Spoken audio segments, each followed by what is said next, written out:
La bataille de Dien Bien Phu, ce fut la dernière grande bataille de la guerre d'Indochine et une défaite pour la France, un tournant qui allait lancer le processus de décolonisation aux quatre coins du globe.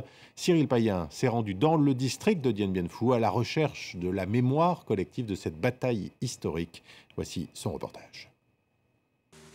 Région du Haut-Laos, aux confins de l'Indochine. Cette rivière perdue au milieu de la jungle est une lointaine cousine du grand fleuve Mékong. Nous progressons plein nord.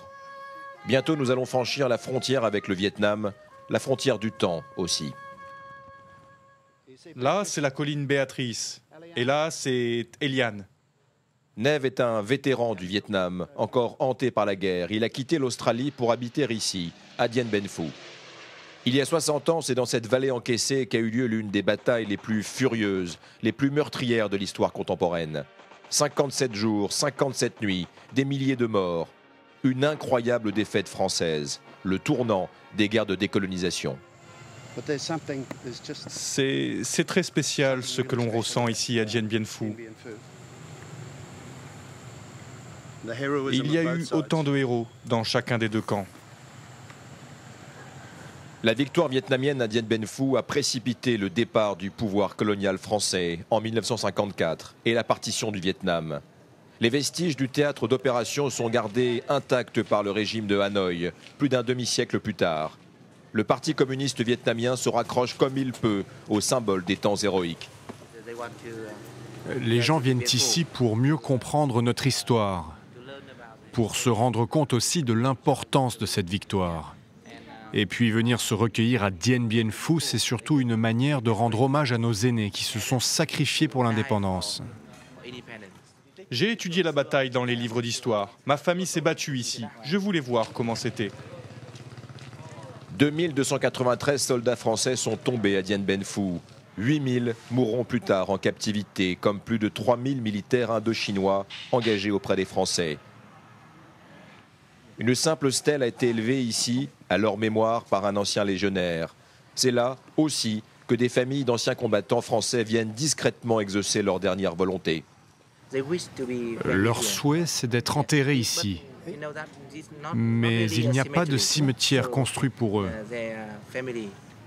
Donc certaines familles apportent leurs cendres et les déposent ici. Après les Français, les Américains ont pris le relais. La guerre du Vietnam a duré jusqu'en 1975. 70% des Vietnamiens sont nés après cette date et se soucient peu du passé. Croyez-vous vraiment que c'est important ici de se souvenir de Dien Bien Phu? Honnêtement, je ne crois pas. Ils font juste ce que leur gouvernement leur demande de faire, ni plus ni moins. Neve, le vétéran, qui a servi pendant la guerre américaine, connaît tous les anciens combattants vietnamiens de Dien Bien Phu. Cette famille appartient à l'ethnie Thaï noire, dont beaucoup ont combattu auprès des Français. Oui, mon mari portait un uniforme français. Il avait tout, même le casque. Il a été transféré sur la côte pour qu'il parte en France, mais la France, il ne l'a jamais vu. Les Français ne l'ont jamais emmené. C'est comme ça. Vous savez, la génération de mes grands-parents n'avait que peu de choix. Et si j'avais été à leur place, eh bien je ne sais pas, j'aurais probablement fait pareil. Et attention à ce que tu dis. Mon mari n'a rien fait de mal. Il était simplement un supplétif pour l'armée française. Ce n'est pas de sa faute.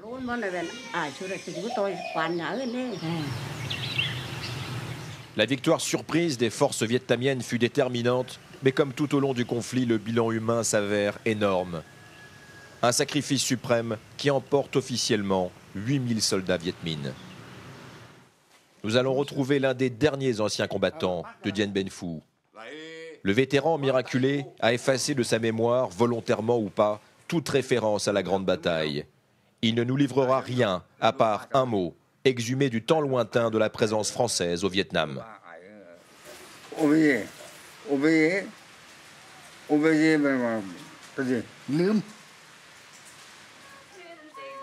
Oublier, c'est donc son choix.